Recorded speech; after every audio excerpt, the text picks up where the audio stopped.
Hello dear students, we are in the module number 4 and in this we are starting with the second chapter, environmental pollution. First chapter, water technology, we have completed. Okay, so let us start with the environmental pollution, and in this session we are going to discuss about the uh, sources and harmful effects and control of the oxides of sulfur and carbon. Okay, so let us talk about our environment. What is our environment? It is made by four segments. Okay, which are all the four segments?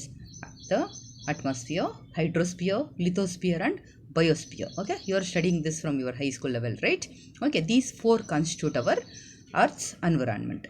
Okay, and here it's we can say that this is a blanket of gases which will be present to a height of approximately up to 2000 kilometers. Okay, so in our atmosphere, almost up to 2000 kilometers, the gases will be present. Gases, like which gases will be present? Like we can regard them as a primary air pollutants. Which are all the primary air pollutants? The primary pollutants means generally they will be in a air form only. Okay, air form only. The, like we can say that these pollutants are directly released to the atmosphere. Directly released, maybe from anthropogenic source or from a man-made sources. Okay, anthropogenic sources or natural sources. It will be released to the environment. Like there are present are oxides of sulfur, carbon and nitrogen, particulate matter, lead, etc. Okay, these are all directly released to the atmosphere. Then what are secondary pollutants means? These primary pollutants, they will be reacting to produce the further secondary pollutants. Clear? Primary pollutants are the one which are directly released to the atmosphere, and the secondary pollutants are the one where the primary pollutants react to produce the secondary pollutants.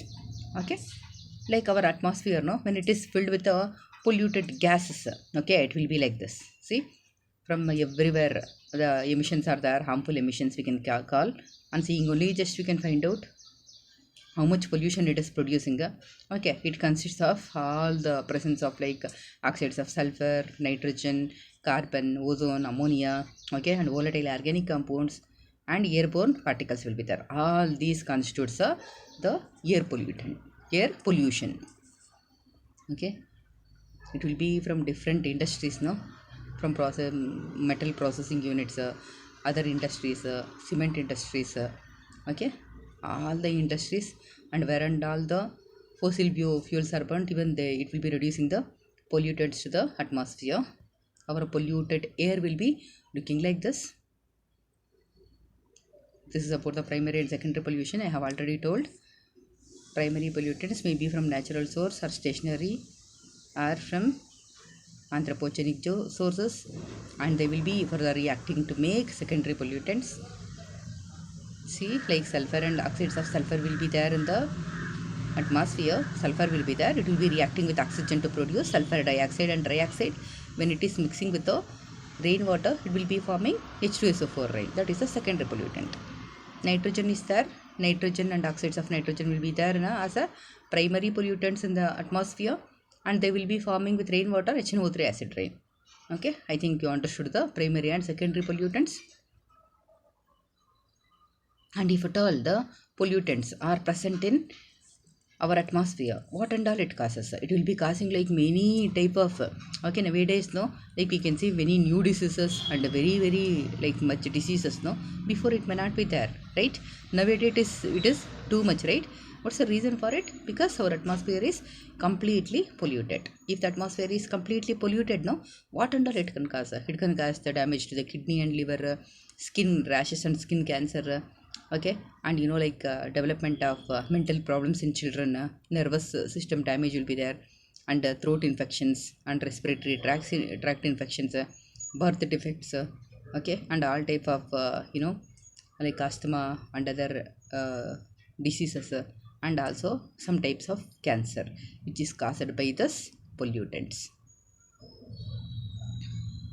Okay, so let us see what is this pollution. Like we humans, okay, we humans know, to become or to be very comfortable, what we are doing, we are polluting the atmosphere like anything. Okay, for example, we are using, no, all of us, we are using like automobiles, right?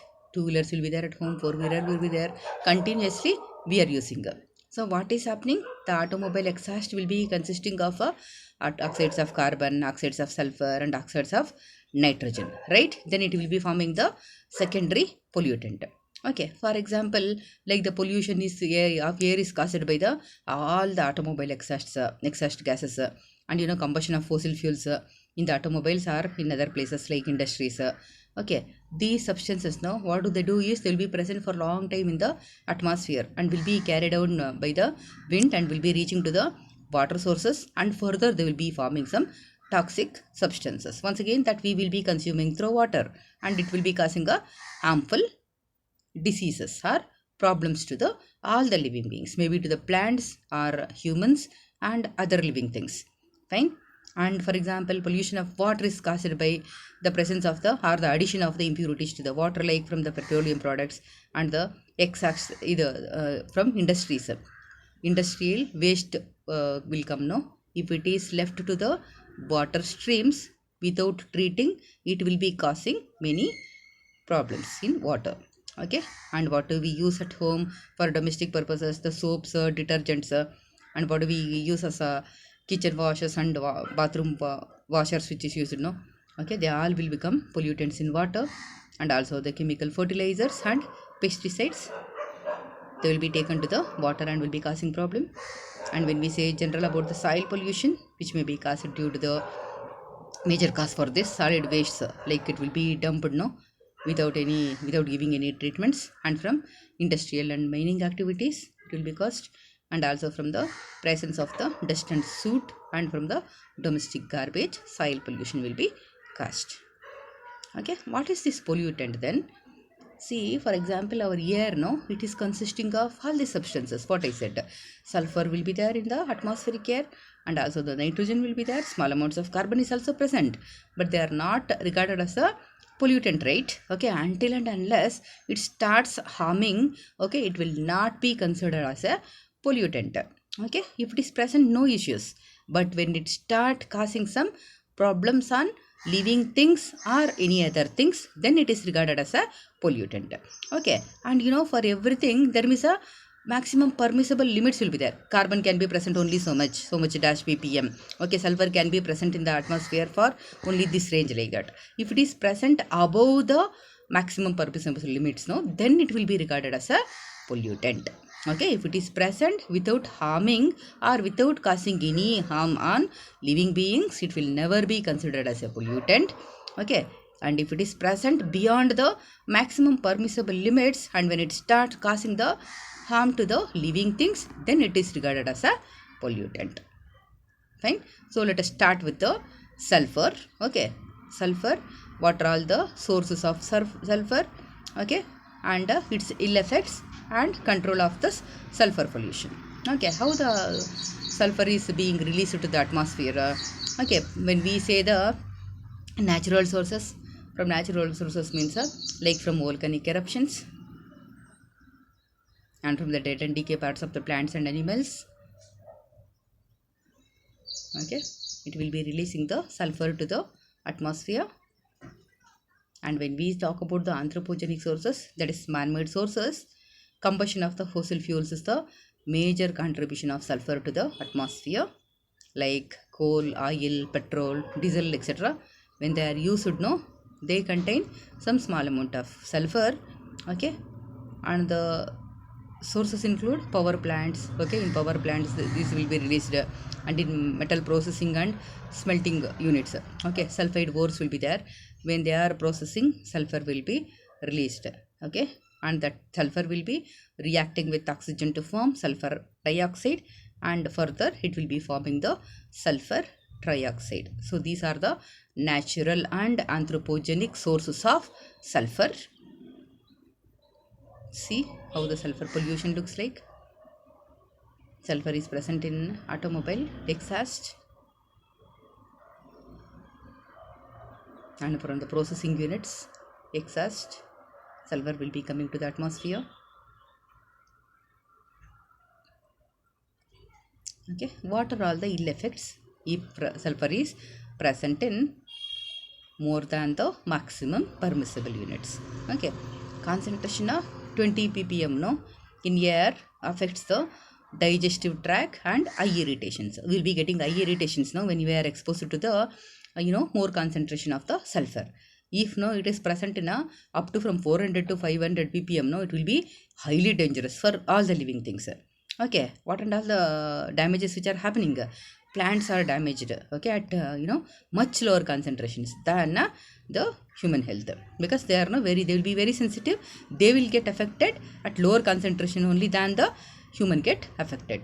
Okay, and if no at 0.6 ppm only, it will be causing in plants the leaf damage, okay, in a sensitive plants, and the yellowing of papers no, even that is caused due to the sulfur pollution. Okay, and even it causes corrosion in metals.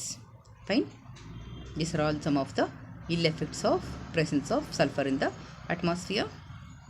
And the major one is the main pollution of the oxides of sulfur is sulfur will be released to the atmosphere, and then it reacts with the oxygen to form sulfur dioxide and trioxide, and then when it is reacting with the rainwater, it will be forming sulfuric acid rain, and it will be harming the old monuments like Taj Mahal. Now it will be becoming dull, okay, by day to day, because of the acid rain which is caused due to the sulfur dioxide, and also due to the nitric acid rain. See, the highly polluted cities looks like this, highly polluted air, okay, due to the automobile exhaust, it will look like this. See, it's also called as a stone leprosy. Just compare the pictures before and after it's getting affected by the acid rain.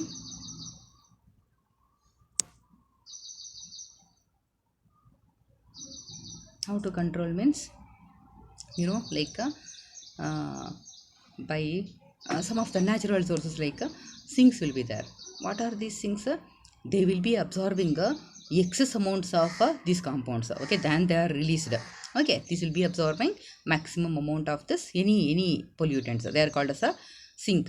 Usually sink for sulfur is a seas. Seas will be absorbing maximum amount of the sulfur. Fine. And next, like how can we control? One of the method which is used to control the sulfur pollution in the atmosphere is by passing the emission which contains the sulfur, okay, through the fluidized bed, okay, combustion. Here the finely powdered limestone is mixed with the pulverized coal, okay, and it is roasted in a bed chamber by passing the air at a temperature of around 800 to 1000 degrees. Okay, so when it is passed through the limestone, it will be absorbing the sulfur, okay, sulfur exhaust. Wherever the sulfur is coming out in the industries, it will be passed through this chamber, then the limestone present will be absorbing the sulfur present. Fine. And the other method is the removal of the sulfur dioxide from the emitted gases or from the exhausts, okay, which is done by passing the mixture through a slurry which is containing the calcium carbonate. Okay, when we pass the exhaust which contains the sulfur pollutants through a slurry containing a calcium carbonate, even it will be absorbing the sulfate contents. Okay, these are the methods used to remove the sulfur pollution. Okay, so the source of the review points here are in this session are: the sulfur is produced from natural and anthropogenic sources. Natural like volcanic eruptions, and anthropogenic sources are the burning of the fossil fuels, and from the processing units like in a metallurgy units. Okay, it will be harming both the humans and the plant. Okay, plants will get affected at a lower concentration than the humans gets affected. Okay, the control is by passing through a slurry containing the calcium carbonate or limestone, and also the sinks will be absorbing maximum amount of the pollutants. These are all the important points to remember, and in the next slide we will be discussing about the oxides of carbon and other impurities. Fine. Thank you.